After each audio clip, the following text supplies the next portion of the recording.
Assalamualaikum teman-teman Cerita Untungs. Cerita Untungs kali ini mengundang Syekh Reza Abdul Jabbar dan Ustazah Khadijah Peggy Melati Sukma yang datang dari New Zealand. Ustazah Khadijah Peggy Melati Sukma dan suaminya akan menceritakan bagaimana pengaruh boikot produk Yahudi di New Zealand yang bahkan bukan boikot lagi, namun cancel produk.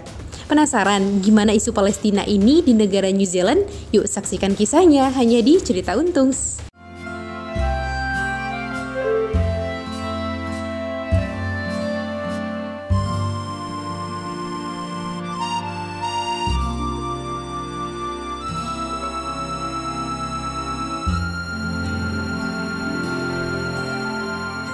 Assalamualaikum warahmatullahi wabarakatuh, teman-teman semuanya. Kita akan kedatangan pengantin baru.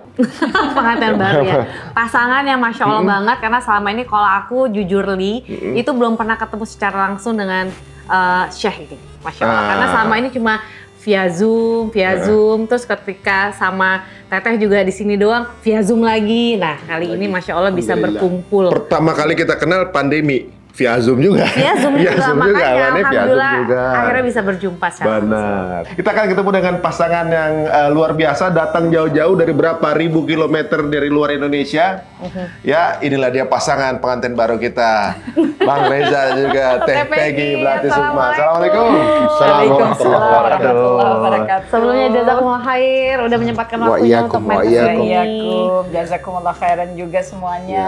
Untuk kadzalik ya Rabb. Masya Allah. Suatu sore, cerita untung. lagi sore-sore di depan lagi main sama Atta, beliau video call. Ari, wah lagi di Jakarta nih lo gitu. Maaf nih, abang mau kasih tahu, gitu kan? Abang mau kasih tahu.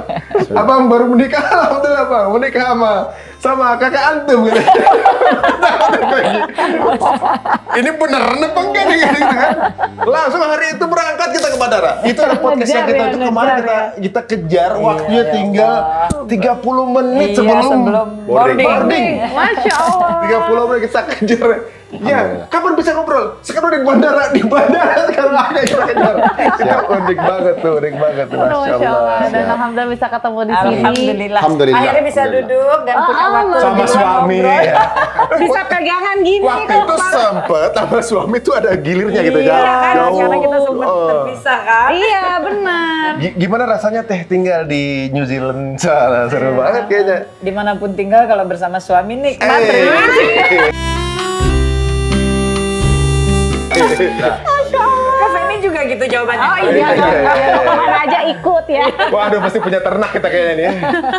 Tapi gimana Teteh selama di sana? Pasti kan ini activity baru nih kan, pengalaman baru selama di Indonesia ya sibuk berdakwah gitu kan. Terus sekarang baru sama suami berdakwah juga di sana. Alhamdulillah, masya Allah.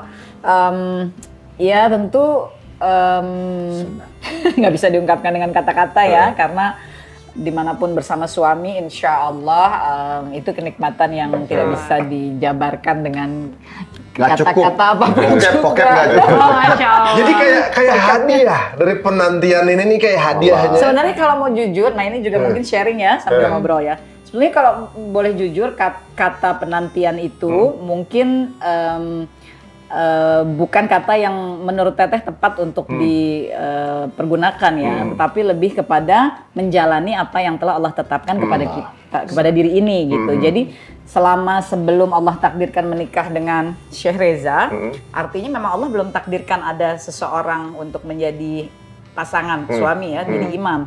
Maka dalam keadaan itu fokuslah kepada apa yang Allah takdirkan gitu kepada kita, sehingga semua kesempatan dalam kehidupan ini yang Allah berikan, meskipun mungkin dalam pandangan orang atau perasaan kita yang terdalam gitu ya, mengatakan aduh enaknya atau inginnya atau mestinya gitu ya, nggak begini misalkan seperti itu. Tapi justru disitulah letak perjuangan imannya. Kalau kita terus mengatakan mestinya nggak begini, enaknya kalau ada suami, aku nggak mau sendiri, dan berandai-andai terus, Nabi Shallallahu Alaihi Wasallam pun sudah menegaskan ya, seorang Muslim itu tidak boleh if kan tidak boleh berandai-andai. Jangan berandai-andai, karena berandai-andai daripada minasayatin ya kan. Jadi menjalani apa yang Allah tetapkan dan berusaha memperjuangkan dalam iman dan takwa sebaik-baik yang kita bisa. Ya Masya Allah ya, pada waktunya ketika memang Allah sudah menetapkan itu, kan Ari yang paling tahu, nggak bisa ditolak kan. nggak pakai ketemu, ya kan. Ari ketemu kita di bandara, kita juga ketemunya di bandara. Itu dia. Ini belum dengar nih cerita langsungnya secara singkat ya dari Mbak Reza ya. Dan ini juga pelajaran buat teman-teman semua, bagaimana tuh laki-laki tuh langsung berani aja gitu. Bang, ceritanya gimana Bang? Secara singkat Bang. Nah, ini kan nggak ada yang jodohin, nggak ada apa gitu. Singkat, durasinya singkat. Banyak yang mau dibahas. Insyaallah. Baik. A'udzubillahi minasyaitonir rajim. Bismillahirrahmanirrahim. Ya. Alhamdulillah rabbil alamin. Assalatu wassalamu ala Rasulillah wa ala alihi washabbihi ajmain wa ba'd. Taib. Singkatnya gini, laki-laki mesti tahu apa yang dia inginkan. Dan kalau dia tahu apa yang diinginkan, ya dia nggak perlu memakan waktu lama. Langsung ekspresikan apa yang menurut kita benar sesuai dengan kaidah yang Allah dan Nabi-Nya sallallahu alaihi wasallam tentukan. Dia lanjut gitu. Singkatnya begitu aja, Ri. Jadi laki-laki tuh nggak pantas kalau laki-laki kita mengulur-ngulur waktu, tidak memberikan kepastian, kan begitu ya. Dan berlama-lama, lelaki seharusnya dia segera menyegerakan yang baik, insya Allah. Waktu itu memang berapa lama tuh? Ya kita nggak lama, secepat-cepatnya itu. Nggak, maksudnya ketika 1-2 minggu. TVG, dari kemudian terpikir mau ke TVG, langsung ngomong di situ, langsung WhatsApp atau gimana? Dari komunikasi yang paling pertama, ya pasti via WhatsApp ya, karena kan beda wilayah kan. Komunikasinya pasti via WhatsApp, dan in the very first communication itu udah langsung gini, to the point kan. Intennya ya kan, innamal a'malu binniyat kan gitu. Jadi kita selalu all actions are backed by its all actions are all by its intentions kan gitu ya. Sebuah niat itu selalu mendasari setiap kegiatan ataupun setiap aksi. Ya, amalan. Iya. Nah, jadi ketika kita tahu kita punya niat baik, tentunya ada due diligence. Agama ini juga bukan Islam memberikan kita ruang untuk bisa berkomunikasi dengan cara-cara yang halal tentunya ya. Cara yang halal ini tentu bahasan lain yang mana kita bisa memberikan suatu ruang dan juga mendapatkan kesempatan untuk melakukan due diligence. Jadi due diligence bukan hanya ketika kita dagang, tapi ketika kita juga dalam urusan pernikahan kan gitu ya.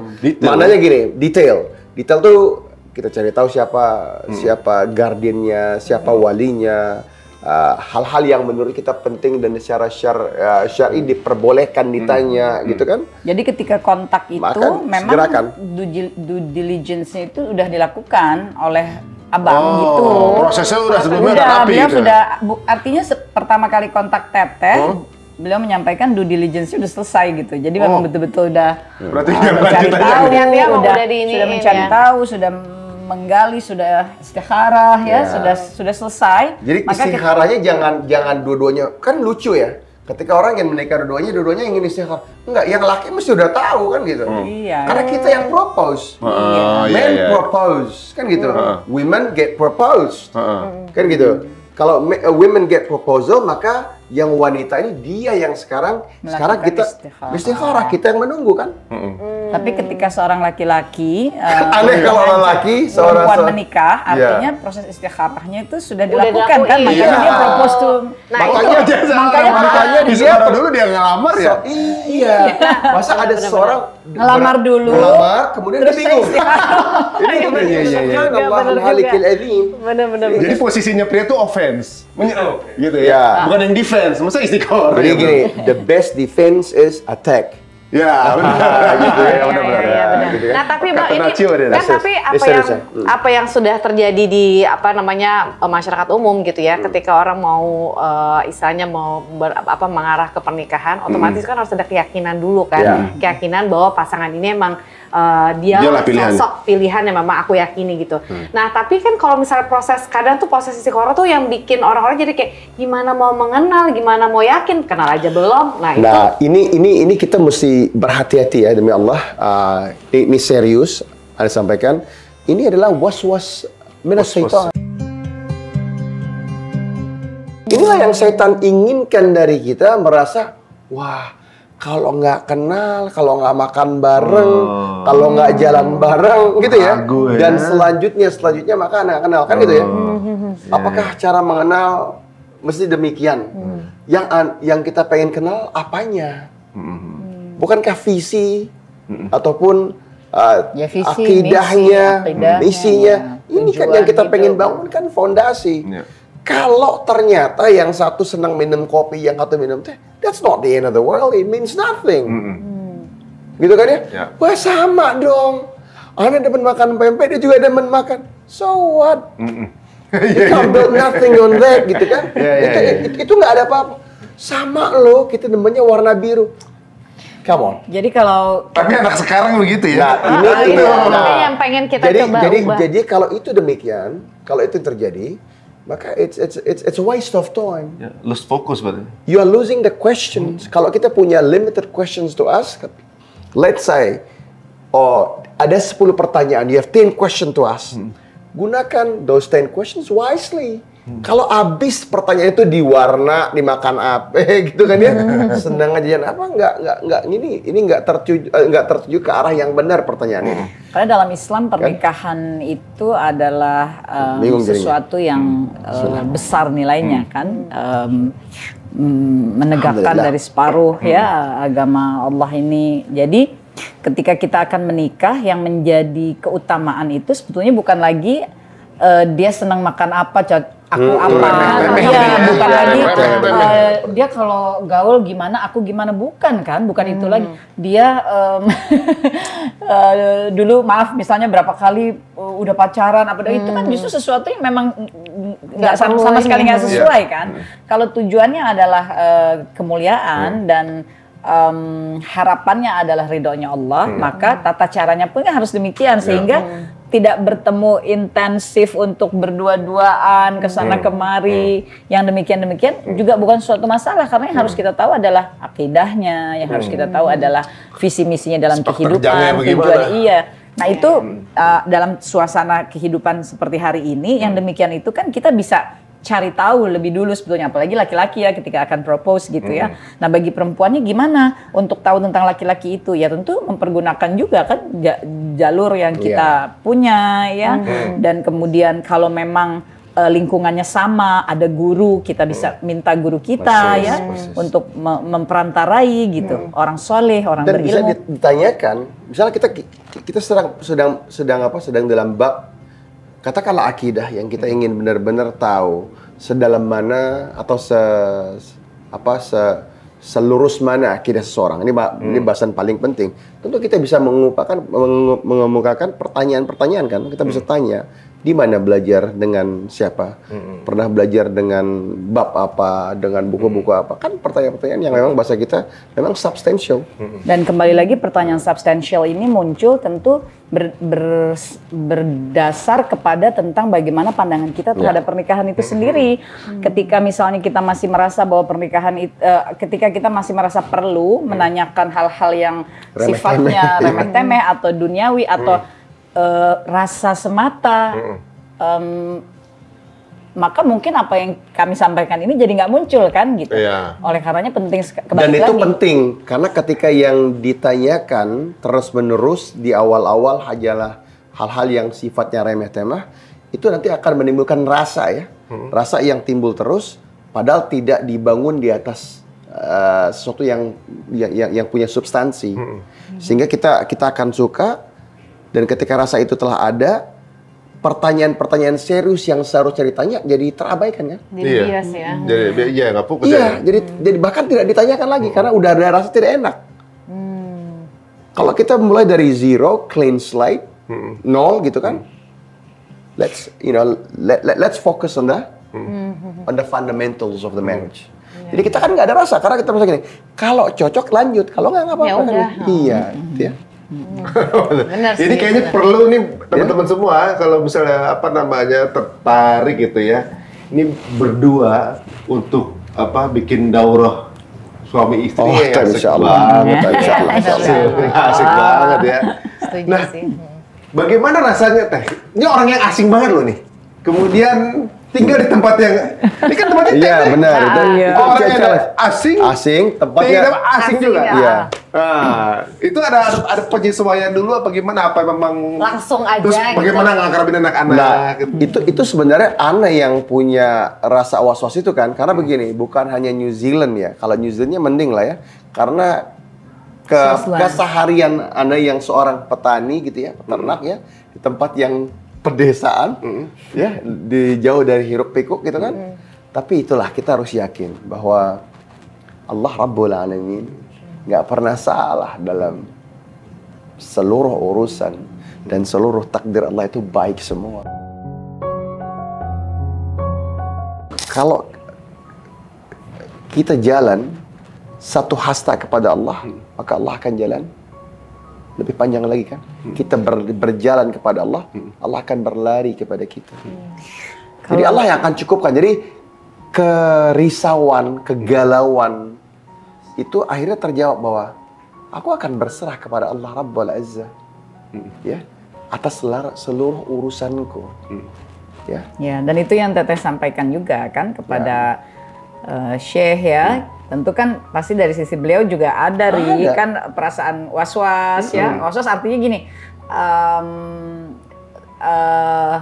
ya tentu karena Allah sudah takdirkan kami menikah ya, sehingga di dalam pernikahan atau hubungan yang sudah halal ini tentu diskusinya kan menjadi lebih lapang ya, sehingga Syekh juga menyampaikan bahwa kehidupan yang akan dijalani begini gitu kan ya, dan suasana tempat tinggal begini-begini. Makanya pasca menikah kami sempat terpisah, tapi kemudian segera mengaturkan waktu, dan ketika mengaturkan waktu itu Teteh kesana itu belum stay.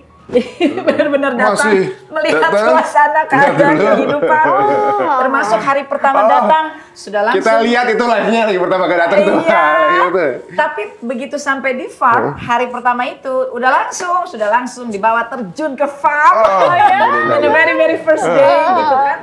Jadi ya alhamdulillahnya kembali lagi bahwa ya itulah Fen ya, sebagai seorang muslimah ketika kita tahu bahwa suami itu jalan kita ke jannah, maka sekali lagi bersamanya selalu ada harapan kan, ada harapan yang membuncah gitu, karena merasa bahwa Allah sudah memberikan jalan terdekat ke jannah. Kan ini terdekat, mau di samping kita terus, tidurnya bareng-bareng terus gitu kan, berarti itu jalan. Tentu ada yang mengatakan jalan ke jannah tuh Allah berikan banyak peluangnya ya, tapi kan ini yang terdekat, yang termudah artinya apa? Oh, kalau kita buat kekurangan, kesalahan, ya kan minta maafin dekat gitu ya. Oh, kalau kita ada ketidaktahuan, ya kapanpun insya Allah kan bisa tanya, karena memang sama-sama, berarti memang jalan terdekat ke jannah kan, sehingga ketika disimpan oleh Allah di Southland, karena di ujung dunia itu, bukan hanya di New Zealand ya, tapi ini di provinsi paling selatan, dan kita di selatannya lagi ya. Provinsinya ujung paling peta berarti, ujung peta paling bawah. Provinsinya paling selatan, kota kita selatan juga. Jadi imam terakhir di peta ya? Iya benar. Jadi benar. Saat ini ya, tentunya kita berharap nanti ada tempat lagi yang lebih bawah lagi. Itu kan suatu yang kita harapkan insya Allah. Nah, tapi ada suatu ini ya, suatu pointer lah ya, bahwa kita bisa melihat sayangnya seseorang itu ketika kita bicara keseharian. Orang yang selalu di atas makhluk Allah yang lain, misalnya menjaga ternak, menjaga kucing misalnya. Ini ada kesamaan kesenangan gitu ya. Ada kebaikan-kebaikan yang mungkin kadang terlupakan kalau kita melihat seorang yang, waduh, ini bukan berarti harus ya. Tapi kalau kita melihat seorang insan senang sama kucing yang terusir, yang lapar, kucing liar gitu ya. Sebagai seorang laki kita mesti paham, ini seorang wanita yang sangat sayang. Kucing aja diurusin. Berarti begini ya. Dalam istilah pernikahan ada suatu terms yang digunakan dalam al-Islam itu, kita mencari seorang wanita, seorang lelaki menginginkan seorang wanita yang al-wadud. Al-wadud ini makna yang paling gampangnya penyayang. Itu terrefleksikan dari sikapnya terhadap anak-anak, ya. Akan terrefleksikan Ya, ke sana. enggak, maksudnya anak-anak yang lain, murid-murid gitu ya, terhadap binatang-binatang yang terusir, yang liar, yang terluka gitu kan. Ini kan gambaran. Karena ada kisah tentang itu, nanti Iya. harus ini koneksinya apa yang disampaikan Syekh Jadi Reza, ada kisah di balik itu gitu. Jadi kita bisa memantau ataupun memonitor, gauging. Kita bisa, you can gauge someone's compassionate or not by looking at what they do on a daily basis. Oh, Jadi waktu itu hatinya kali Iya, kan gitu ya. Waktu itu kan ya terkait dengan pertanyaan Ari, karena tetehnya pasti kan harus pindah, akan hidup di tengah alam, kemudian selalu akan bersinggungan dengan satwa ya, walaupun fokusnya Syekh Reza itu di sapi perah, tapi kan kita tidak hanya hidup dengan sapi ya, kemudian ada juga sheep gitu, kemudian juga ada juga, bukan sapi Jadi doang ya? cuma satu aja ya? Iya, artinya utamanya sih di sapi, tapi kan kita ada tetangga yang juga sheep, terus kita juga ada domba-domba gitu ya, terus ada kuda, kemudian juga seru banget ya. ada apa namanya, yang dikelilingi lah ya, Tuh anak-anak main kucing kan, iya. Trey. Jadi waktu itu sempat ada di benaknya Syekh Reza gitu tentang yang Ari dan Feni tanyakan gimana kalau nanti Teteh ke sana, tapi ternyata ya Allah menuntun gitu di suatu ketika dalam proses ketika sudah ta'aruf dan sudah sampai pada keputusan akan menikah itu, terus dalam suatu waktu Teteh sempat bilang, aduh minta maaf ya aku kalau dikontak agak gap gitu, karena kita udah mulai intens kontak karena sudah dekat menuju hari akan menikah. Itu masih kikuk? Bukan, artinya menyiapkan diri untuk keperluannya. Tentunya kan, komunikasinya untuk itu kan. Jadi komunikasinya perlu di-highlight ini terbatas untuk urusan-urusan yang penting saja. Gitu ya. Jadi ngobrolnya cuma urusan itu aja? Ya. Iya, nah bahkan karena waktu pernikahan saat itu sudah semakin dekat, jadi ada komunikasi yang kita lakukan yang memang harus dilakukan gitu ya terkait hal tersebut. Tapi kita membiasakan untuk tidak berkomunikasi yang terus-terusan gitu, walaupun gimana? sudah sepakat untuk menikah. Nah, di momentum itu Teteh mengalami suatu kejadian, yaitu salah satu kucing Teteh itu, jadi Teteh suka memang biasa merawat kucing-kucing yang di rescue, yang Teteh rescue, yang kondisinya sakit, kakinya patah, yang udah mau meninggal, yang ada segala macam kayak begitu. Nah waktu itu salah satu tuh sakit berat dan dia harus operasi dan seterusnya. Jadi Teteh berpikir kalau barangkali Syekh ada keperluan gitu untuk menanyakan sesuatu dan susah kontak, makanya Teteh kasih tahu bahwa one of my cat, terus ternyata surprise gitu, one of my cat gitu. Tanya, emang kucingnya ada berapa? Ada 21 gitu. Yang bener tanya. Iya, pernah cerita kan. Gitu kan. Bisa satu kita minta tuh. Nah, terus dia sakit, dia harus operasi, dia begini. Nah, sebelumnya ya ada di benaknya beliau itu kan sedang berpikir tentang harus pindah ke sana, hidup Bisa di nggak tengah ya alam, kira-kira segala gitu, macam. Dan ketika beliau kontak itu Teteh bilang, oh maaf ya, terus kucingnya lagi gitu kan. Jadi Teteh lagi ngurus, nak, sabar ya nak. Rupanya nih dengerin Kan kita nih, bisa, Mak. kita sebagai seorang lelaki mesti apa? Mesti pasang telinga Ini kan? baru diceritain di sini nih. Peka, mesti sensitif. Oh iya, bahwa bagaimana perhatian dan kebaikan seorang wanita yang akan kita nikahi ini terhadap hewan-hewan, itu kan suatu gambaran kan ya? Ya, segitu-itunya, gitu ya. Iya. Tapi uniknya gini loh, dengan jarak yang begitu jauh, latar belakang begitu jauh, bisa ketemu yang sekufu gitu maksudnya. Nah, kalau itu kita harus hakul yakin itu urusan Allah Rabbul Alamin. Itu Allah yang atur. Iya. Kalau itu nggak bisa kita katakan. Kita ngepolain itu ya. Nggak bisa. Nggak bisa. Soalnya begini, kalau ketemunya misalnya ketemunya orang rumahan di daerah misalnya. Kan sulit, kan beliau udah traveler, jatuhnya. Oh iya kacau. Pokoknya semuanya Iya, kalau orang iya kacau. Makanya begini ya, ini pelajarannya di sini. Di surat Talaq ayat 3 ya, ayat 3 ya. Ya. Qala Allah Ta'ala ya, "Wa may yattaqillah yaj'al lahu mahraja wa yarzuqhu min haitsu la yahtasib." Ini surat talak. Jadi ketika orang yang kehilangan istri kan begitu ya, kan talak itu konotasinya begitu ya, terjadi perceraian. Tapi makna umumnya juga untuk urusan-urusan lain ketika kita bicara soal masalah tawakul gitu ya. Tawakal ala Allah. Maka Allah mengatakan barang siapa yang benar-benar bertawakal kepada Allah, ya, bertakwa kepada Allah, tawakal kepada Allah, dan benar-benar bergantung kepada Allah Rabbul Alamin 100%, maka Allah yang akan mengurusi yaj'al lahu mahraja. Allah akan bukakan jalan, ya, pintu-pintu dari tempat-tempat yang kita tidak pernah duga dia ada, gitu ya. Jadi yaj'al lahu mahraja. Jadi whomsoever relies upon Allah Rabbul Alamin 100%, Allah will give you an escape route from ways you never imagined existed.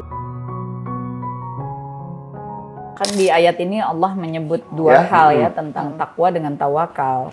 Orang-orang yang bertakwa, Allah pasti akan antarkan jalan keluar untuk persoalan-persoalannya, dan Allah pasti akan kasih pertolongan dari sumber yang kita tidak pernah duga. Dan jika dia bertawakal, maka Allah akan urusi urusannya. Jadi nggak bisa sombong kita tuh ya. Never.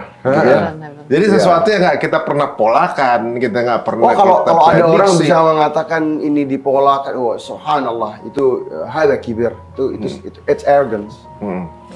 Jadi ya begitu, Fan. Alhamdulillah, kehidupan sehari-hari berjalan, dan tentu seperti kita pahami bahwa rijal qawamun 'alan nisa, ya disebutkan dalam surah An-Nisa, memang seorang laki-laki itu adalah pemimpin kan bagi seorang wanita, maka akan sangat terpengaruhi juga rumah tangga ini terhadap bagaimana seorang laki-laki melaksanakan kepemimpinannya kan ya, sebagai imam kan, seperti itu. Ya tentu Syekh juga tidak tanggung-tanggung begitu ya mengajak Teteh untuk cepat berproses dalam belajar tentang kehidupan yang memang beliau jalani. Kan memang harus Teteh yang belajar dong, karena kan istri bersama suami kan gitu. Jadi dan itu fitrah ya. Dan alhamdulillah yang tadi Ari bilang, artinya Allah kan tidak pernah salah dalam menakdirkan sesuatu. Jadi ketika Ari bilang, iya kan Teteh udah traveler ya, karena alhamdulillah ya sepanjang perjalanan karir plus dakwah ini memang Allah kelilingkan Teteh sudah ternyata sudah ditakdirkan akan untuk kesini. Berkeliling 31 negara dalam perjalanan yang misinya dakwah kemanusiaan, bekerja, itu memang bukan sesuatu yang santai-santai. Hampir-hampir tidak ada misinya dalam 31 negara ini di mana Allah izinkan Teteh berkeliling. Hampir-hampir tidak, maka mungkin tidak ada sama sekali yang misalkan karena jalan-jalan dan seterusnya. Semua dalam urusan pekerjaan, urusan dakwah, urusan kemanusiaan. Sehingga memang ada alhamdulillah ya, ba'dallah, memang ada kekuatan yang terbangun untuk berada dalam kehidupan yang bagaimanapun.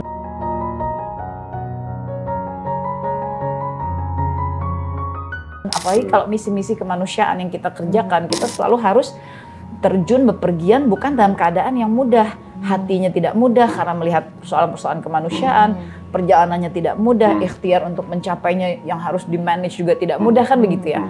Jadi alhamdulillah memang Allah perjalankan yang demikian.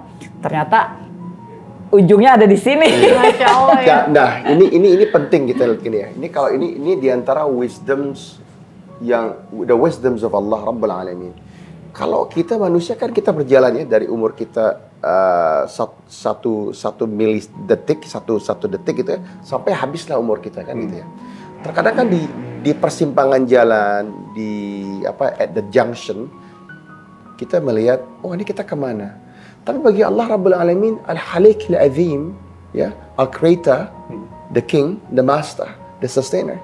Allah kan udah lihat ujung dari awal sampai akhir hayat kita. Udah tahu ya. Suatu yang nggak mungkin kita bisa comprehend. Tapi bagi Allah Rabbul Alamin, Azza wa Jal, Allah udah lihat dari awal sampai akhir. Jadi Allah udah tahu persis kita ini bakal kemana. Dikasih pilihan ini, dia akan pilih yang mana. Kita punya free will-nya. Di antara akidah Ahlussunnah, kita paham ada free will, tapi Allah Rabbul Alamin juga tahu yang mana yang akan kita pilih.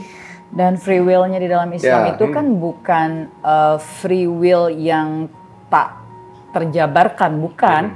Tapi free will yang memang sesungguhnya Allah Subhanahu wa taala sudah menciptakan tracknya, tapi kita diberi ruang ya untuk memilih yang mana sebetulnya bagi kita juga hamba-hamba Allah, ketika kita mengerti dan menyadari tentang hakikat diri ini sebagai hamba Allah, maka pilihan-pilihan yang akan kita buat akan kita sandarkan bukan kepada keinginan kita, bukan kepada aturan kita, bukan kepada logika kita, tapi keinginan aturan dari Allah Subhanahu wa taala. Jadi itulah free will di dalam Islam. Memang Allah memberi ruang itu kepada kita, tapi kitanya sadar diri gitu. Dan ini hanya bisa didapatkan apabila tolabul ilmi, maka tolabul ilmi faridatun ala kulli muslimin. Jadinya wajib kan? Dengan tolabul ilmi ini insya Allah kita tertuntun menggunakan ruang free will dari Allah ini untuk tetap memilih track yang benar. Iya gitu. Berarti sebenarnya mudah jadi orang Islam ya. Soalnya dalam Quran Islam ini adalah resep bukan hanya buat akhirat. Di dunia. Jadi jangan salah. Ini adalah resep yang paling Di komplit. dunia wal akhirah. Iya, dunia wal akhirah. Dunianya nggak boleh ditinggalkan. Lihat bagaimana doa sapu jagat. Ketika kita diajarkan, ya, Rabbana atina fid dunya hasanah, ya, wa fil akhirati hasanah, wa qina adzabannar. Ya Rabb, ya Allah, ya Tuhan kami, berikanlah kami, ya, Keselamatan. sebaik-baik dunia, sebaik-baik. Rabbana atina fid dunya hasanah. Yang paling baik. Ya, give us the best of this dunya and the best of the hereafter and free us from the hellfire. Kan gitu. Mintanya apa? Jadi dunia terbaik, Dunia yaumul akhir terbaik, dan lepas dari api neraka. azab api neraka. Sukses dong. Selesai itu ya satu doa itu sebenarnya. Selesai. Iya, artinya kalau kita berjuang untuk mendapatkan yang terbaik di dunia, itu bukan sesuatu yang salah. Terbaik misalnya kita ingin punya pekerjaan terbaik, kita ingin punya penghasilan terbaik, tapi yang terbaik yang kita kejar di dunia ini nggak boleh lupa ini nyambung. Fid dunya wal akhirah gitu. Karena akhirannya juga diambil dari dunia gitu kan. Iya, kita ya kan nanti ketika di hari akhirat kita akan menghadapi yaumil hisab, akan ditanya Apa yang yang ditanya di dilakukan di hari itu dunia, ya? apa? Dunia kan? Dunianya benar. Dan bukankah dunia ini jembatan kita untuk menggapai Akhirat. hereafter? Nah, jadi yang kami sampaikan inilah bagaimana Syekh Reza, bagaimana Abang menerapkan itu sebagai seorang pemimpin di dalam rumah tangga ya. Jadi rumah tangga Tapi, yang demikian. Refleksi ini justru lebih luas sebenarnya. Apa yang diungkapin berdua nih menggambarkan apa yang dirasakan saudara kita yang di Palestina. Allah. Kenapa mereka tuh begitu kayaknya apa? Ketika orang kalau Kuat, jadi ya? dunia ini lagi kaget dengan Palestina ini kaget. Allah. Kok dikasih kemalangan yang paling pol? Mereka berada di sikapnya, sana. responsnya itu kayak pasrah dan seolah-olah ini udah pilihannya Allah. Jadi mereka tuh kayak Their faith is stronger than their bomb. makanya ini yang menarik bagi Kekuatan, dunia. Konsep rakyat ini di Palestina. luar dari apa yang mereka pernah pikirkan sebelumnya. Mereka kayak orangnya tuh kayak ya kalau itu keputusan dari apa yang udah saya ikutin, ketemunya ini mereka tuh udah nyerahin lagi sama Allah. Tuh kaget dunia dengan respons yang mereka lihat di video. Refresh sedikit ya, Ri. Ini bukan pasrah. Karena ketika datang ujian, pilihannya ada beberapa pilihan. Satu, tidak terima ya, ataupun berkeluh kesah kan gitu ya. Di mana ujiannya tetap datang, gitu kan? Ya, tidak menihilkan ujian, tapi tidak mendapatkan ajar, tidak mendapatkan kebaikan, tidak mendapatkan kebaikan daripada Allah Rabbul Alamin. Yang kedua, ya, ini paling minimum, yaitu seorang ketika datang ujian dia sabar, ya. Nah, ini acceptable, ya, boleh kita sabar. Tapi ada saudara-saudara kita ini lebih dari ini. Dia diberikan ujian, saudara-saudara kita ini ya, di Palestina, ya. May Allah preserve them. Allah jaga mereka semua. Amin Allah amin. Ya. Dan Allah berikan mereka kemenangan. Amin ya Rabb. Ya. Ya Allah bring the victory soon ya Rabb. Ya Rabbul alamin. Amin ya Allah. Di atas ini adanya ujian dan seorang bersikap ridha. Ya. Ridha Ridha gitu ya, lebih tinggi dari ridha atas ujian ini, ya. Tetapi bisa kita katakan saudara-saudara kita ini di atas ini lagi. diberikan ujian dan bersyukur di atas Masya Allah. ujian ini. Masya Allah. Ini iman. Levelnya iman, lebih. level. This is another level. Ya. Benar. Nah, pertanyaannya, sebenarnya ujian terberat ini buat kita yang di sini. Buat mereka, ya, ini a win-win situation, gitu kan ya? Ya. Apa kata para ulama mengatakan bahwa, ya, don't worry about your brothers, worry about yourself. Ya. Kenapa? If Allah give them, ya, if the help of Allah comes in, they will win.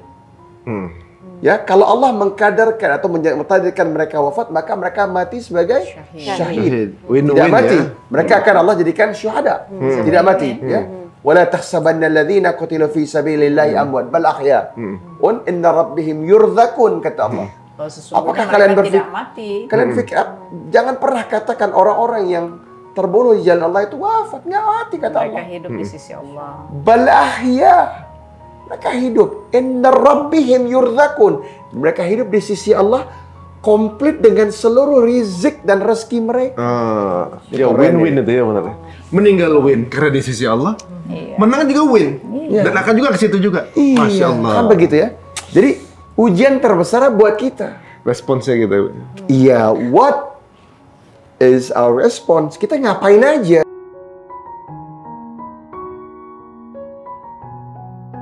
Gitu ya. Dengan pembahasan ini, apa yang disebut oleh Syekh Reza bagi saudara-saudara kita di Filistin tentang win-win situation for them, kita juga jadi diajari oleh Allah lewat keadaan ini untuk memahami bahwa mereka itu orang-orang atau saudara-saudara kita ini adalah para hamba Allah yang faham tentang urusan agama Allah ini.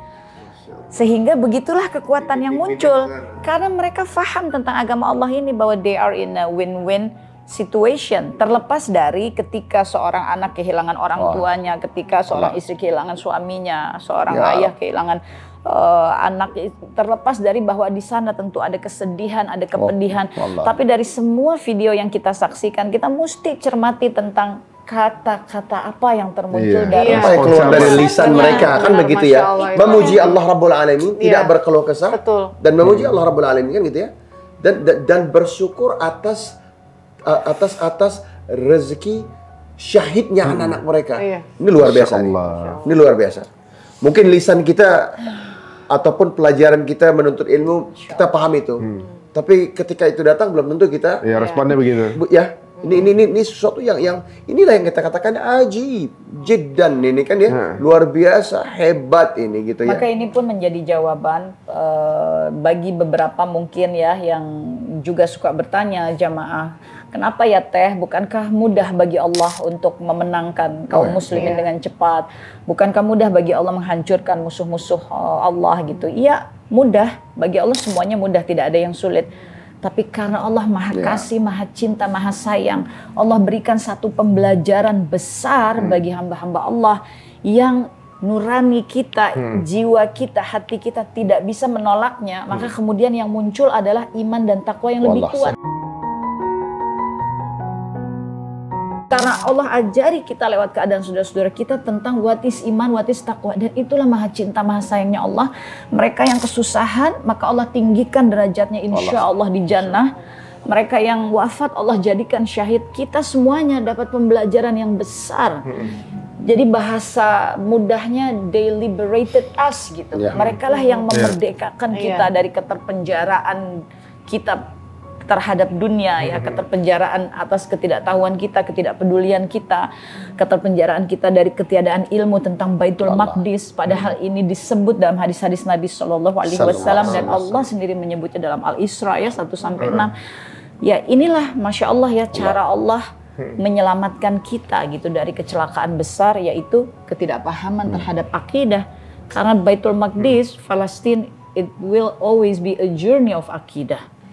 Jadi kalau sekarang kita lihat ya berarti ya, bahwa kalau kita lihat dari mata telanjang seolah-olah memang yang dibombardir Gaza, Palestina ya, seolah-olah. Tapi sebenarnya bahwa kelihatan bahwa justru Israel itu menjajah dunia. Justru yang nggak terjajah itu orang-orang Palestina. Dunia tuh takut semua kan gitu. Seolah-olah satu-satunya negara yang berani ngeroket Israel yang cuma Palestina.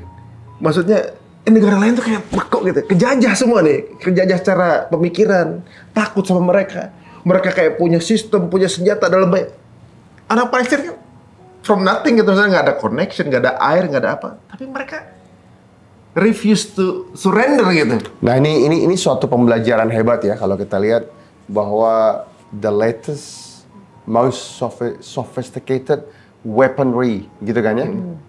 Available on Earth, gitu teknologi kan? terakhir itu yang diturunin gitu. Termutakhir. Ya, itu Merkava. Itu bukanlah sesuatu yang bahasa kita equitable, bukan sesuatu yang pantas disandingkan dengan roket-roket berharga puluhan dolar kan gitu. Ya. Jadi Anda kurang pasti berapa harga roket-roket itu, tapi maksudnya itu kan Jauh lah perbandingannya kan secara dengan teknologi ya ataupun secara Dengan teknologi operasional yang yang mungkin hanya dioperasikan dengan telepon seluler, Rakitan itu semua, ya, rakitan. subhanallah ya. yang paling terlihat dengan mata terbuka kan dalam peristiwa yang sedang berjalan Ya, ini sekarang. pada waktu awalnya tentu bagaimana kaum Zionis penjajah ini punya jet-jet tempur yang luar biasa dan bagaimana freedom fighters ya Palestinian freedom fighters pakai para layang. Iya, Rakitan lagi Ya, kan. itu saja kan sudah sesuatu yang Tujuh jauh sebanding, banget, tidak sebanding. 7 juta dolar tanks itu sehari habis 14 sampai 20 tank hanya dengan puluhan dolar Yasin yang dikirim dipakai tangan gitu ya. Ya dan sebetulnya kita harus selalu mengingatkan diri kita sendiri dan juga saling mengingatkan bahwa bukan hanya tentang 7 Oktober, bukan hanya tentang 2023, tapi kita harus paham tentang dimulainya kan penjajahan ini, bahkan suatu masa yang kita sebut sebagai dimulainya sebagai masa penjajahan yaitu setelah Perang Dunia Pertama ya 1918, cikal bakalnya sudah sejak tahun 1890-an. Dan apa yang terjadi di 1890-an ketika Yahudi meluncurkan gerakan Zionis itu juga bukan hanya terjadi saat itu gitu, tapi ini sesuatu yang Mereka besar yang sudah udah panjang. ukur dari zaman dulu memang. Betul. Sehingga ujungnya ketika Yahudi meluncurkan gerakan Zionisme ini sudah langsung dengan proposal the Judenstaat gitu, mendirikan suatu negara Zionis Yahudi kan seperti itu. Jadi ini sesuatu yang sangat panjang yang dalam aplikasinya itu sudah terjadi sejak 1918 sampai hari ini. Ya dengan Ini melewati forever masa-masa. project sebenarnya. Iya, maka kita harus tanyakan gitu. Kalau yang disebut hanya 7 Oktober 2023, kemana? 1918, 1922, there was something happen. 1930, 1947, 1948, 1953, 1967, 1972. Ini tahun-tahun di mana banyak terjadi peristiwa-peristiwa besar.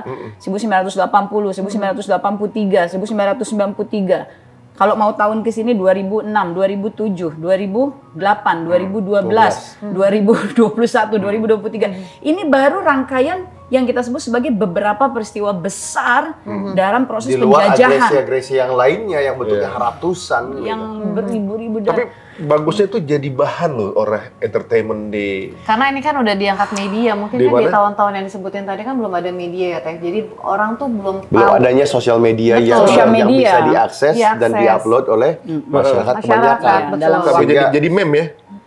Yang tahu itu kejadian sejak tanggal 7, kalian baru nonton dari season ini kan? Iya, sampai saking jadi jadi meme gitu di internet. Jadi kalian harus nonton dulu season sebelumnya. Mereka udah jadi gara-gara Palestina semua jadi teredukasi. Orang baru tahu ada penjajah selama puluhan tahun. Mereka tahunya ternyata dari Western media. Palestina itu negara teroris yang nggak Jadi mau ada gini, Israel kan begitu. jadi global media paints a certain picture kan gitu ya. Dia menggambarkan suatu gambaran yang sangat terbatas. Dan ini yang mesti ditandingi gitu ya. Tayangan-tayangan global media dengan narasi-narasi yang benar gitu. Iya. Jadi false narrative yang hadir dalam global media itu tentu sebagaimana namanya indicates ya, dia false narrative, narasi yang salah. Narasi yang salah ini mesti dibenarkan, diluruskan gitu ya, sehingga adanya Perangnya di situ. keadilan gitu kan. Ya seperti pekerjaan kemanusiaan yang Allah takdirkan bagi Teteh ya.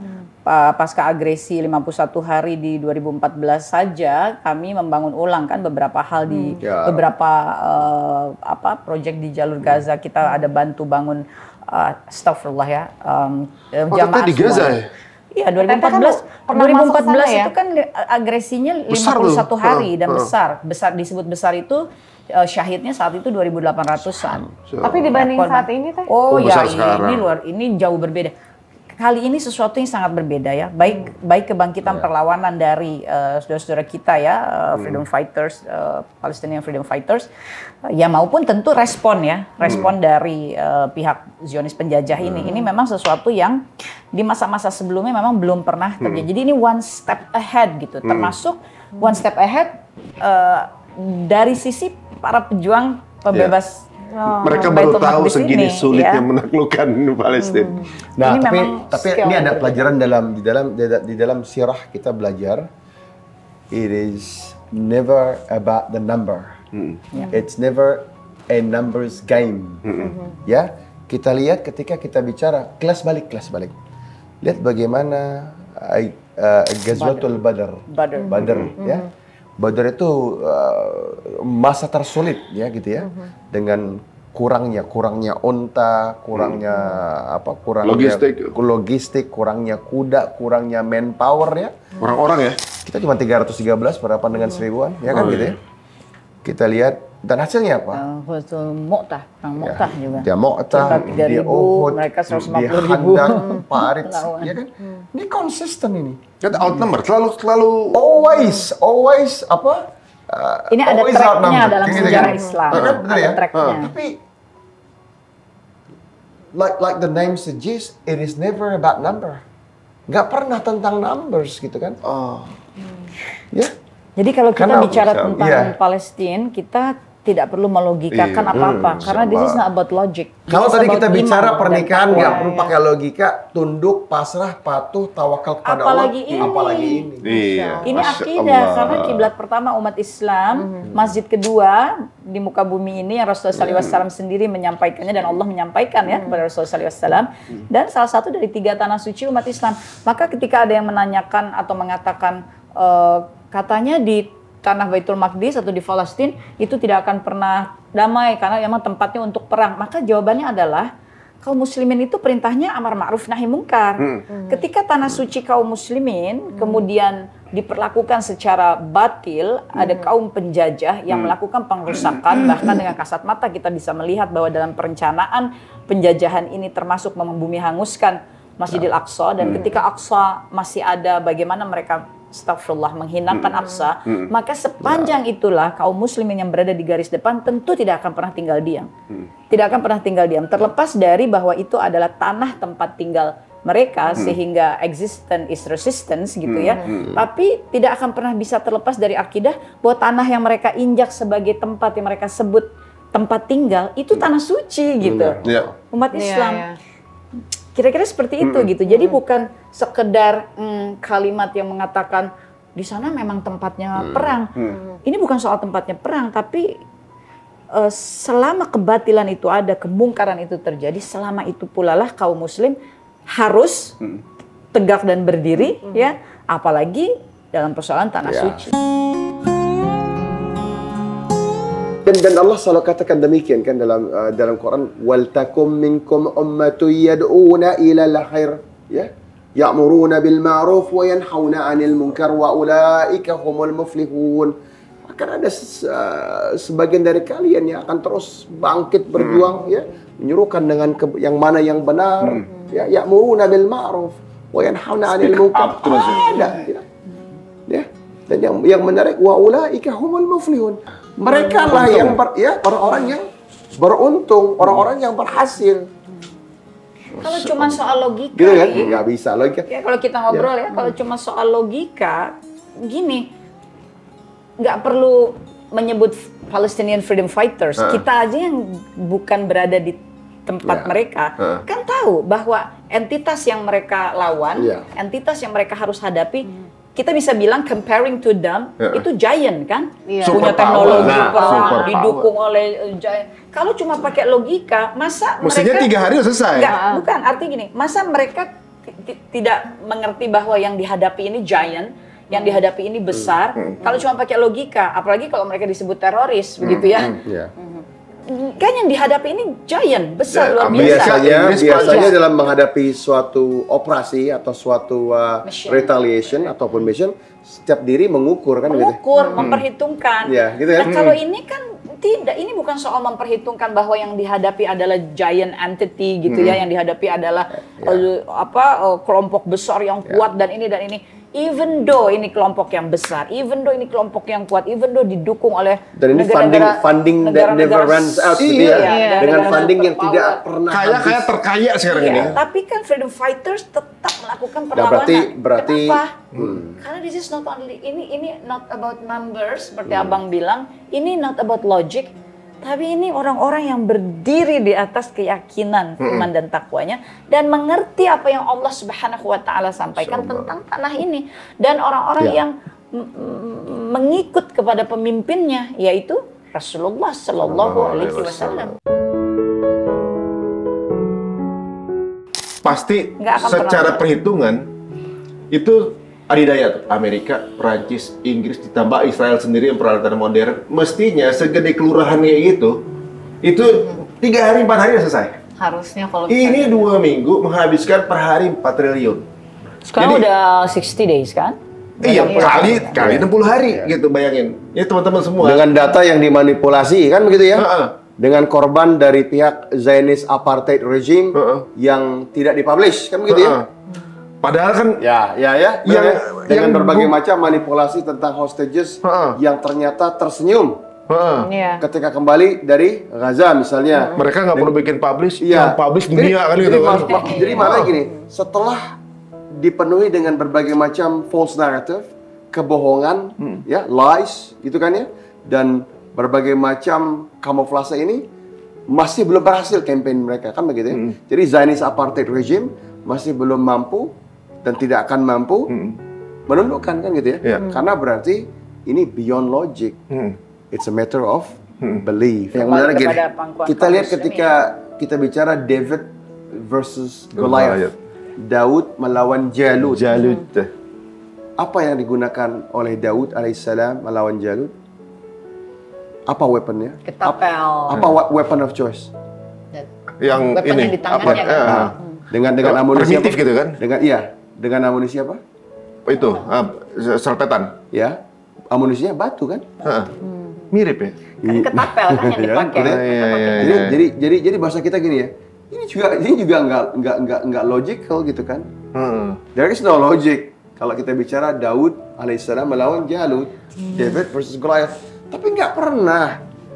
Kalaulah keimanan itu diukur di atas akal, di atas logik, maka dia bukanlah keimanan. Iya benar-benar. Ada yang dulu raja siapa ya? Yang kemudian meninggal gara-gara lalat, kan ada juga. Ya. Ada juga Namrud. Firaun yang Dan itu bukan sehari 2 hari, itu tahunan. Itu yang namanya itu berada di atas kupingnya itu bertahun-tahun. Bertahun-tahun. Sehingga dia untuk menghilangi rasa sakitnya dia harus, bahasa kita gini ya, dia harus punya satu palu besar sehingga kepalanya mesti dipukul gitu ya. Untuk menghilangkan sakit dari dalam, untuk bahasa kita gini ya, to distract the pain inside the ears. dia bikin pain sendiri yang lebih Iya, untuk mengatasi Jadi dia menghancurkan dirinya sendiri pada akhirnya. Allah, Dan itu Allah lah yang Pakai orang menggerakkan dalam dirinya jadi gitu kan. menghancurkan dirinya sendiri. mirip dengan Firaun yang sekarang Firaun kan ngebantai semua anak-anak bayi karena takut sesuatu nanti. persis. Mereka akan menjadi orang yang nurunin kan. Kata kan konsepnya sama katanya yang sekarang dilakukan mereka. Tapi ternyata Firaun itu kena juga sama orang dalam. Malah bayi yang di dalamnya sana kan. Persis.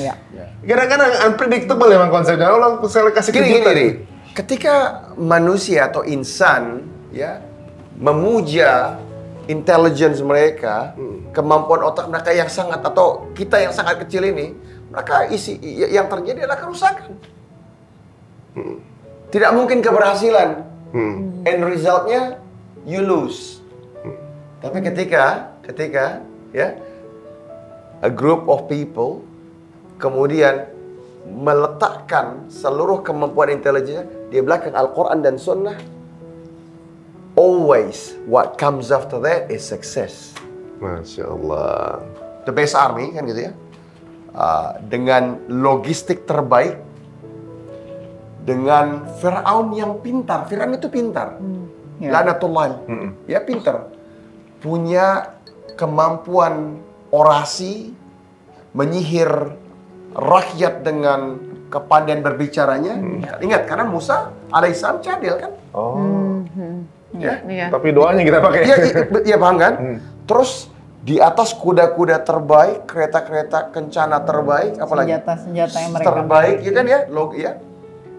Never worry of that. Sampailah ke depan Laut Merah yang bahasa kita gini, kita nih udah mentok di belakang dengan pasukan terbaik yang pernah ada pada masa itu gitu ya, dengan raja yang kuat, pandai, pintar, di depan itu laut.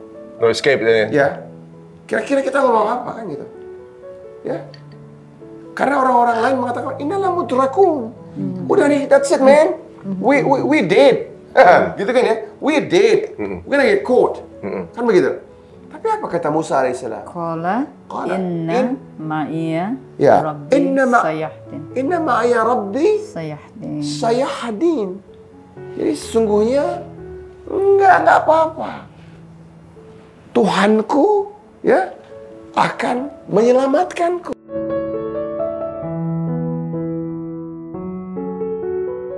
Tetap yakin ketika di belakang dengan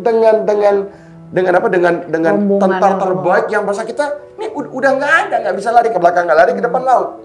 Tapi bagaimana Musa bisa melihat ke depan laut dengan mengatakan inna ma'iya rabbi sayahdin. Maka mestinya kita tidak merasa aneh dengan saudara-saudara kita di Palestina yang berjuang dan tetap bertahan ya. Qala inna ma'iya rabbi sayahdin. Ini artinya ya Masya Allah ya, Allah betul-betul mengajari kita tentang apa itu iman dan takwa. Mereka mengerti tentang apa yang Allah sampaikan. Qala inna ma'iya rabbi sayahdin. Mereka yakin bahwa Tuhanku pasti Allah nggak akan tinggalkan. Dan menarik gini, Musa nggak bilang Rabbana gitu kan ya? Ya, inna ma'iya rabbi. Bentuk sendiri, Tuhanku, bukan Tuhan kita. Karena kalian nggak percaya pada Allah. Kalian udah pada, udah deh. Pada kisruh, pada ya kan? kacau. Tangkap deh kita, habis deh kita, bener kan? Jadi Musa cuma sendiri yang percaya bahwa Allah Rabbul Alamin akan tolong. Dia cuma sendiri, maka dia katakan inna ma'iya rabbi, Tuhanku. Karena kalian enggak. Kalau kita bicara ya resistant fighters yang ada di dalam Al-Aqsa dan Palestina, yang bukan satu orang, tapi these are a nation of people, kan gitu ya.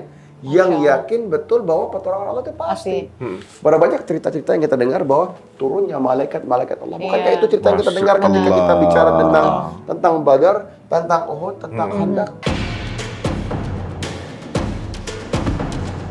Berarti bisa dibilang ya, Syekh. Berarti kalau kita melihat di sana, sebenarnya kita yang harus banyak belajar karena bagaimana pelajaran terbaiknya buat kita nih. Allah dan ini maha kasih sayang Allah.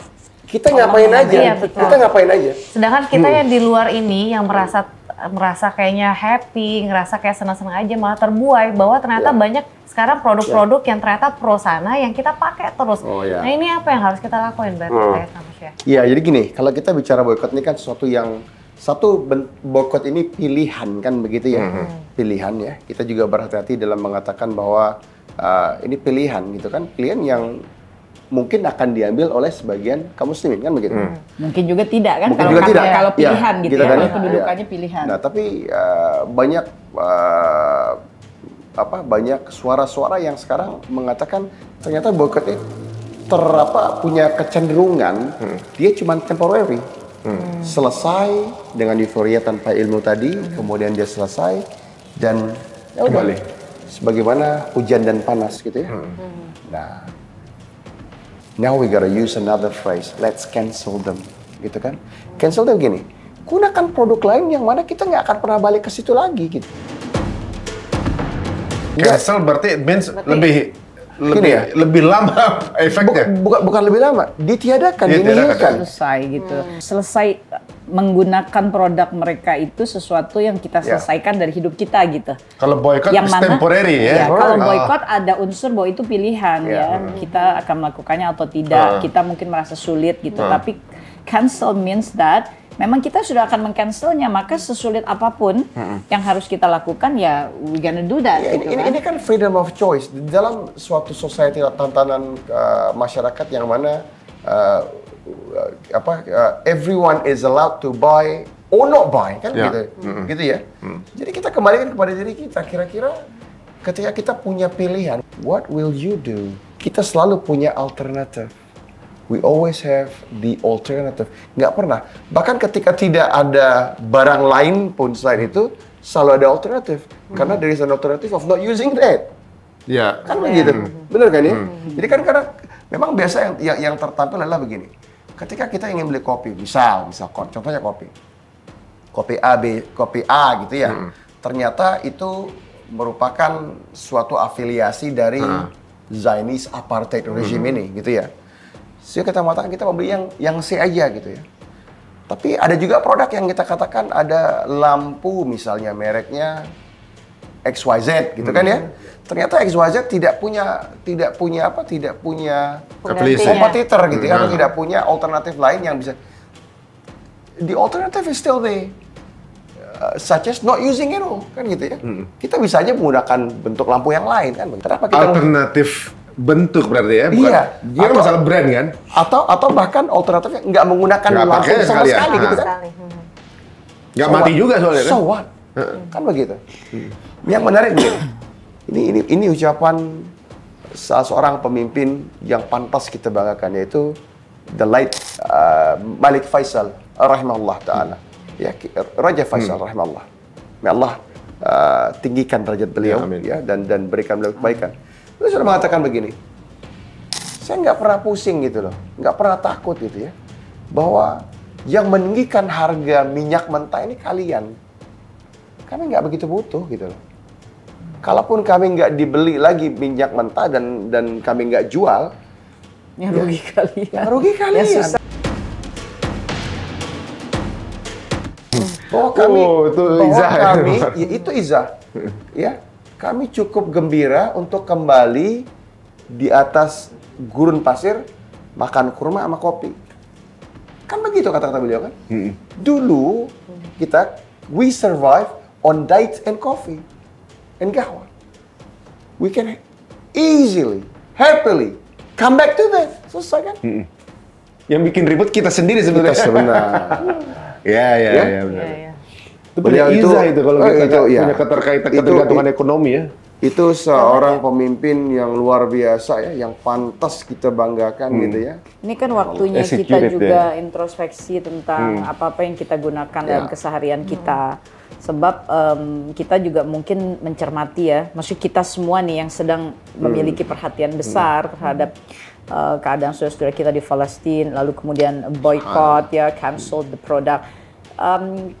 Pasti kemudian kita menyadari gitu bahwa betapa banyaknya produk-produk yang sudah terikat ya pada kita, dan kita juga terikat gitu kepada produk itu yang kita gunakan, ternyata memiliki afiliasi, mendukung, mensupport, bahkan membiayai dan seterusnya ya kepada kekejian yang dilakukan oleh kaum Zionis ini. Waktu kita untuk introspeksi, apakah selama ini kita menggunakan produk-produk itu atas keperluan atau lifestyle? Jangan lupa bahwa entitas Zionis ini yang didukung oleh kekuatan-kekuatan besar ini, ideologinya kalau dalam persoalan Palestina itu fasisme, sudah pasti kan. Mereka menghalalkan segala cara apapun.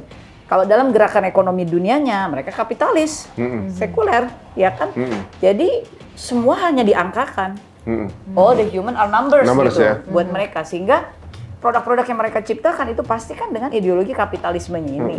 Nah, ketika kita terikat dengan produk-produk itu, artinya ada keberhasilan kan dari mission tersebut, ya termasuk yang ngomong nih. Persis. Termasuk kan Pasti yang ada, ngomong, kan pasti ada. termasuk kita semuanya gitu. Ini kan bagian nasihat buat pribadi kita. Iya. Iya, ini kan bukan tentang menasihati Reminders orang for, kan. Iya. for ourselves. Makanya kita sebutnya introspeksi. Persis, gitu. Kita perlu cek gitu. Karena ideologi kapitalis itu sudah pasti akan menciptakan keterikatan dengan konsep fasismenya tadi itu. Iya. Menghalalkan segala cara. Humans are numbers. Kemudian diikatkan dengan dibuat menjadi terikat dengan produk-produk tersebut, yang mana keterikatan ini tidak mungkin terjadi kalau tidak dibangun emosionalnya gitu. Maka mereka pasti menciptakan campaign-campaign atas produknya dengan pola ikatan emosional secara bahasa komunikasinya, sehingga kemudian kita menjadi terikat, dan karena emosional itu terikat, bahkan kita menjadikannya sebagai gaya hidup kita, bahwa we feel that itu adalah aku. Itu aku, dan kalau aku nggak ada nggak itu, iya. aku jadi Kayaknya nggak kayak bisa. turun gitu. Ini pola kapitalis. Iya. Sehingga memang waktunya bagi kita juga untuk mengecek gitu diri kita. Ini Jadi kapitalism kan? emotional attachment itu we must detach ourselves from all that products kan gitu. Sekarang lagi Dan kelihatan kenapa ya. kenapa sangat memiliki maksudnya apa nih hubungannya dengan Islam gitu? Karena dalam Islam kita kan diajari bukan hidup di atas nafsu kan? Bukan hidup di atas Iya. nafsu. Islam itu mengajari kita bukan ingin, tapi butuh gitu. Iya. Yang kita butuh aja bukan ingin. Tapi udah bias sekarang. gitu, ya kan? Bias kepada- Dalam kehidupan dunia yang sekarang dikuasai oleh sistem kapitalis, tentu kan jadi bias kan. Maka kembalilah kepada Islam, termasuk dalam rangka melepaskan diri dari ikatan terhadap produk-produk yang memang ternyata berafiliasi dengan kaum Masya tersebut. Allah. Jadi this is not only about satu titik perjuangan saudara-saudara kita di sana. Dari sinilah perjuangan itu dimulai, dan dia akan terus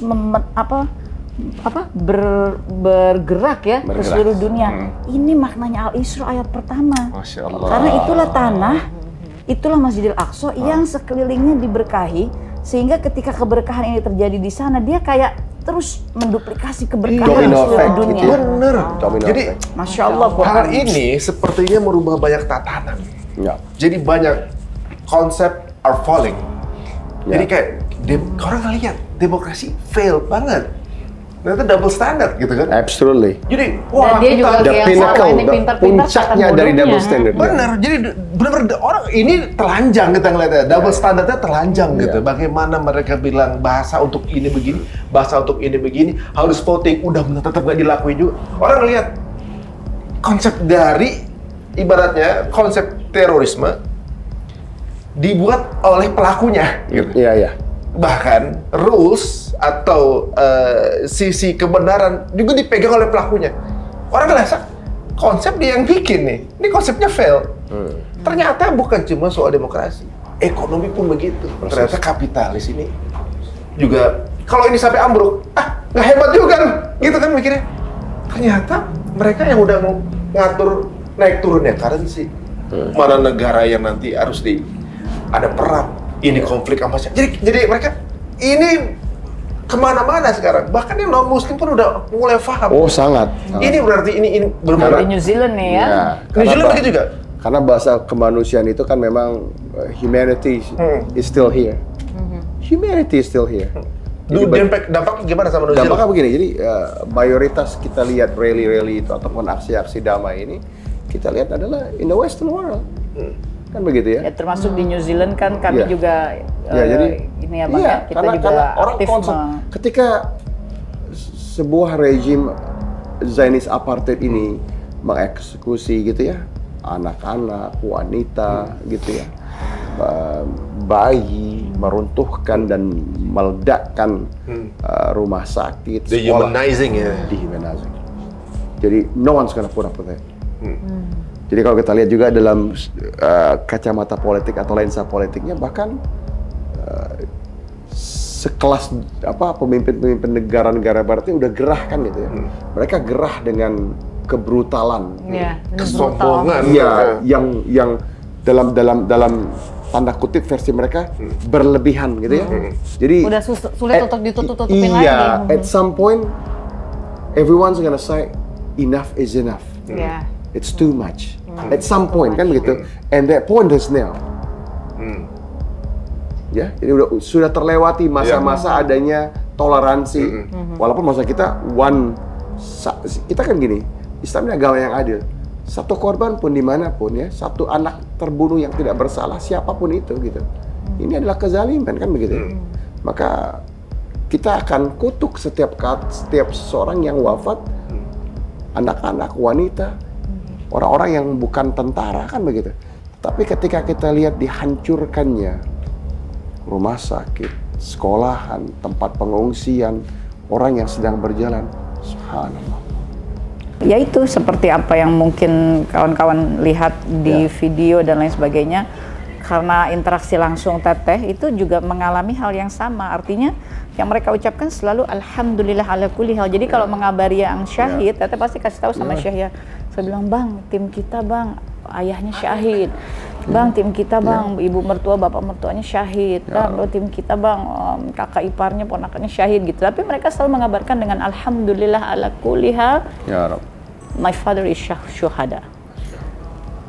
Dan memang nggak akan menyerah. Jadi kalau ngabar itu selalu bilang we still alive.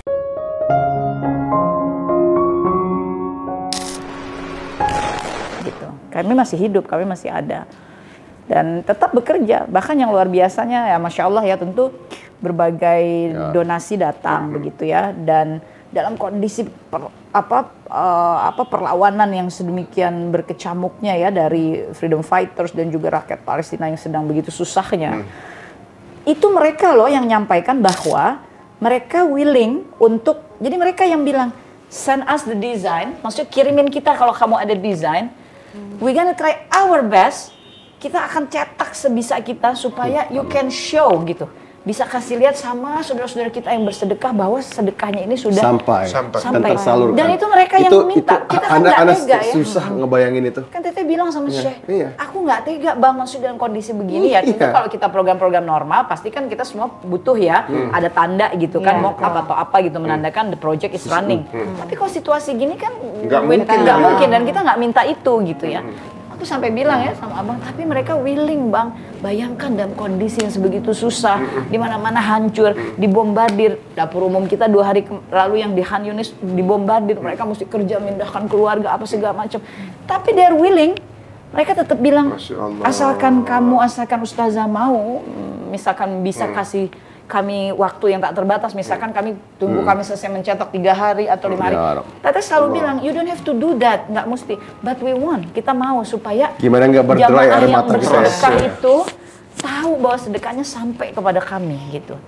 Kami cuma bisa kasih dengan ini, cuma bisa kasih dengan berusaha mencetakkan itu sehingga, dan terbayang nggak subhanallah, masih hari-hari awal perang, they want to show us, mereka mau kasih lihat gitu bahwa ya Bang ya, aku kasih lihat. Mereka tuh sampai pakai handphone yang udah susah itu dengan gambar yang blur-blur ya apa segala macam.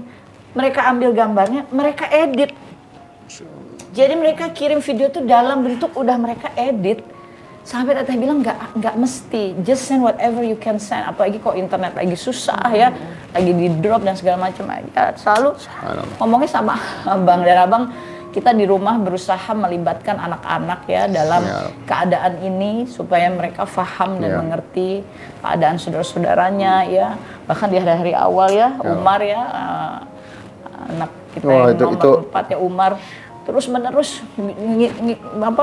kesana kemari ngikutin Teteh gitu ya untuk bilang, I wanna make something. Aku pengen bikin poems ya waktu itu poems ya. Untuk saudara-saudaraku, ayo bantuin, ayo ajarin, ayo bikin terus aja gitu. Dan karena memang kita berusaha melibatkan anak-anak, memahamkan mereka ya. Dan ini memang tugas selanjutnya dari keluarga-keluarga kaum muslimin ya untuk membangun generasi selanjutnya yang betul-betul mengerti tentang akidah keislaman. Dan momen terbangga Ana ya. Salah satu momen terbangga itu adalah ketika Umar ini punya tabungan dan dia bertahun-tahun menabung itu dengan kerja ya di farm, bantuin kita gitu ya. Jadi terbelilah sebuah motor cross ya yang kencang, bagus ya. motocross Yamaha. Anak-anak dilatih bekerja di farm, tapi mereka kayak kerja. Dan ini, ya. ini kerja, ini bangunnya 3 jam 3.30 pagi nih. Jam 4 gitu ya. Dalam basah, hujan, lumpur ya. Kalau anak ngelatih anak bukan gini. Bukan kayak orang sekedar ikut-ikutan. Kalau bahasa kita gini. Kalau anak kita harus lebih jago dari orang gitu. Tentu maksud kita dengan segala titipan Allah kita tentu pengen push dia. Kita akan ini ya. Sehingga kebelilah di segala macam dan ini sekian tahun udah. Kan abang bilang sama Umi kan nih. Ketika awal dia bilang, "Dad," dia bilang, "I wanna sell my bike." Masya Allah. I said, "What you gonna do, Mar?" Kata Mar, dia pengen jual tuh motor. Dia bilang gini, "I think I'll get $6,000 for this." Dia bilang menurut dia bisa dapat $6.000 gitu loh. Suatu yang dia paling sayang gitu motor ya. Karena itu bayangin ya, anak 13 tahun beli duit sendiri gitu ya. Terus nggak kebayang, kirain mau beli apa gitu. Kata Mar, "I'm gonna send the money to Palestine."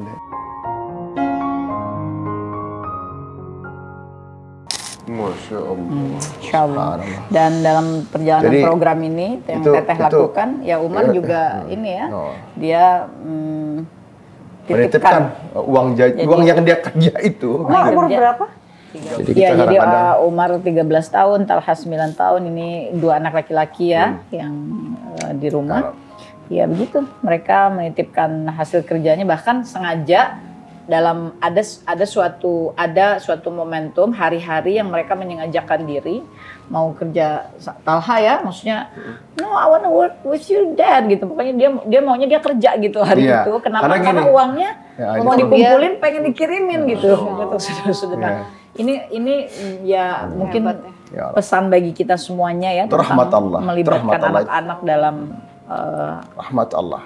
Keadaan yang demikian ini Allah, dan mereka kita juga kadang-kadang sebagai orang tua nih ya, apa sih yang bisa kita harapkan kecuali ridha Allah kan gitu ya. Dan anak laki-laki ini dan perempuan tentunya kalau kita dengar itu, wah itu abang kesentak karena abang nggak nyangka dia pengen itu gitu. Iya, kirain dia pengen jual aja, pengen dia beli apa yang lebih besar gitu ya, atau yang mungkin yang ya ini. Jadi kita tuh punya kebiasaan gini ya, banyaknya kuda, banyaknya motor, karena memang kita kan di pedesaan gitu ya. Jadi kirain dia pengen beli yang 150 cc apa gitu, jual itu nukar yang lain gitu. Jadi dia bilang, "Nah, I'm gonna send the money." Subhanallah, Allahumma lakal hamd. Rasanya kita segera tak terasa turun air mata kita ya melihat anak kita yang kita tahu ya memang dia kerjanya banget gitu. Ini bukan di rumah kerja. Ini we farming gitu. Kalau farming itu ya hujan-hujan, ya basah-basah, kotor-kotor gitu ya. Gitu kan, ini kan dan tenaga banget. Tenaga banget gitu loh. Dan ini semua gitu loh. Jadi ternyata Allah berikan rasa cinta ya atau rasa kebanggaan itu ke dalam hati ketika anak kita ya, wallah Umar, masya Allah. Tentu kembali lagi kepada poin-poin yang tadi kita bicarakan bahwa tholabul ilmi ini sangat penting ya kepada persoalan Baitul Maqdis ini, karena tentu kita berdoa dan berharap bahwa anak-anak kita yang hari ini Allah takdirkan hatinya tergerak kepada kemanusiaan dengan sedekahnya, tentu merekalah yang akan melanjutkan perjuangan juga begitu kan, dalam level yang selanjutnya juga, entah kemudian mereka menyampaikan dan mendakwahkan lagi maupun mereka menjadi bagian dari perjuangan pembebasan Baitul Maqdis. Karena di masa Rasulullah SAW ketika membentuk pasukan kaum muslimin yang diantaranya punya misi untuk bergerak menuju Palestina pada saat itu, ini pasukan muda-muda ini, masya Allah ya, pasukan yang muda-muda usia 19, 18 ya pada itu kan masa berarti itu. Kan mereka sudah terlatih juga kan? Iya. Pasti. Maka kita berharap kepada anak-anak. Untuk membayangkan anak-anak muda itu menjadi terlatih di usia muda kan berarti kalau anak kebayang gini, bagaimana ayahnya? Iya. Gitu, kita nggak lihat kalau anak-anak muda jago, kita harus lihat bagaimana orang tuanya. Ya, terutama ayahnya. Ini bukan menandakan ibunda ya, maksudnya gini ya. Maksudnya gini. Dalam kedudukan sebagai pemimpin kan, gitu kan ya. Yang mengatur kurikulum itu gitu sebagai kepala sekolahnya kan gitu ya. Kami ini para ayah kan kepala sekolah. Sedangkan ibunda-ibunda ini kan adalah ummahat ini adalah guru-guru yang melaksanakan program kepala sekolah kan. Kalau kami nggak benar sebagai kepala sekolah, bagaimana mungkin guru-guru yang mengajarkan matematika dan berbagai macam ilmu-ilmu lain dan kurikulum itu, bagaimana kurikulum itu bisa terjadi kalau kita nggak bisa bentuk? Dan itu tugas kami sebagai laki-laki. Jadi terakhir kalau untuk Palestina tambah lagi poinnya, tolabul ilmi, doa, sosial media kita, start from boycott and then cancel ya, harus naik ke cancel targetnya, dan berangkatkan harta kita kan ke medan perjuangan. Ya itulah yang saat ini kita bisa kerjakan sambil terus berjuang membentuk generasi selanjutnya ini, anak-anak kita ini ya, untuk memanjangkan terus perjuangan kan. Nanti kita sudah tidak ada kan, kita ingin anak-anak kita yang menyampaikan ini kan. Ya begitulah. Masya Allah. Inilah kehidupan kami. Ya, bikin baper cerita aja deh. Aduh. Udah dari gimana pertemuan, terus gimana kita ngebahas saudara-saudara kita yang ada di Gaza, terus ternyata ujung-ujungnya adalah gimana kita selalu mencetak penerus-penerus kita ini. Jangan cuma sekedar sampai di sini aja, tapi bagaimana kita melatih mereka supaya Muslim itu terus berkembang dan juga terus berjuang gitu. Masya Allah. Dan bagaimana para ayah menjadi pembentuk kurikulum, dan bagaimana para ibu kokoh dalam menjadi pelaksana kurikulum yang tentu tidak mudah kan? Betul. Ya kepala sekolah membuat kurikulumnya, sistemnya, ya para wali kelas ini kan yang berjuang kan melaksanakan kurikulum tersebut ya. Dan ya inilah konsepsi rumah tangga di dalam Islam. Insyaallah. Justru hikmah dari Palestina ini PR besar ya sebenarnya, PR besar untuk banyak orang. Justru bukannya the main show ya. Jadi setiap personel Khalifah Allah ini ya punya misi dan tugas masing-masing, yang ternyata kita perlu beresin masing-masing juga. Dan apa andil kita teman-teman di hal ini gitu. Jadi ibaratnya nih, kalau sutradaranya bilang akan menang, masa kita nggak mau ikutan tanding sih gitu ya ibaratnya. Jadi teman-teman jangan lupa juga untuk follow Instagram dari Teh Peggy, apa Teh? @peggy_Melati_Khadijah. Bang Reza? The Abdul Jabbar. Nah, untuk tahu juga jadwal bisa di sana juga ya Teh? Ya, semuanya ada. Oh ya, untuk tahu jadwal ya mungkin bisa follow juga @jadwaldakwah_Teteh Khadijah. Dan juga @Khadijati Foundation Indonesia. Bisa tinggal DM ya kalau iya. Masya Allah, luar biasa. Aduh, terima kasih waktunya nih. Ini kesekian. Dan kalau satu lagi, kalau kawan-kawan juga ingin terus mensupport ya perjuangan saudara-saudara kita di Palestina, di antara ya berbagai lembaga, tentu juga adalah lembaga kami yang sampai hari ini masih terus berikhtiar, Khadijati Foundation. Dan kita fokus memang sejauh ini kita fokus dapur umum ya. Kita support terus dapur umum, kita support terus makanan dengan segala keadaannya, tapi insya Allah kita udah 7 stage ya, udah 7 stage, dan setiap stage-nya kita minimal kita distribusi 2.000 sampai 4.000 ya, dan terus ya sebagaimana Allah menitipkan amanah itu ya sebegitulah kita menunaikannya. Dan insya Allah saudara-saudara kita di dalam Gaza juga selalu siap sedia gitu untuk Alhamdulillah, karena titipan yang sudah menitipkan melalui kita di link bio yang kita sudah share, kita akan share 100 juta rupiah dari titipan teman-teman untuk Khadijati. Masya Allah. Insya Allah mudah-mudahan ini jadi langsung ibaratnya sampai ke teman-teman yang saudara kita yang ada di Gaza, teman-teman semua. Insya Allah. Alhamdulillah. Terima kasih waktunya. Sudah berkali-kali pamitan karena kita nggak mau berpisah karena udah semua keluar kata-katanya. Selalu ada lagi ya. Nih di kepala nih folder lagi nyatatin terus nih. Alhamdulillah. Insyaallah. Yang mau ngedit juga lagi mikir terus. Mantap ini pokoknya. Jika dirasa menarik, monggo silakan disebar kembali, di-share kembali teman-teman semuanya. Jangan khawatir. Part mana yang mau dipotong, monggo silakan. Jika dirasa ini menjadi pesan yang penting untuk disebarluaskan, monggo saja, karena memang channel ini diciptakan untuk itu juga, kita karyakan untuk itu. Dan kita doakan pasangan ini menjadi pasangan yang terus bersama dalam ketakwaan, bersama selalu dunia dan juga jannah. Doain kita juga teman-teman semua ya. Terima kasih Bang Reza dan Teh Peggy. Kita pamit. Wassalamualaikum warahmatullahi wabarakatuh.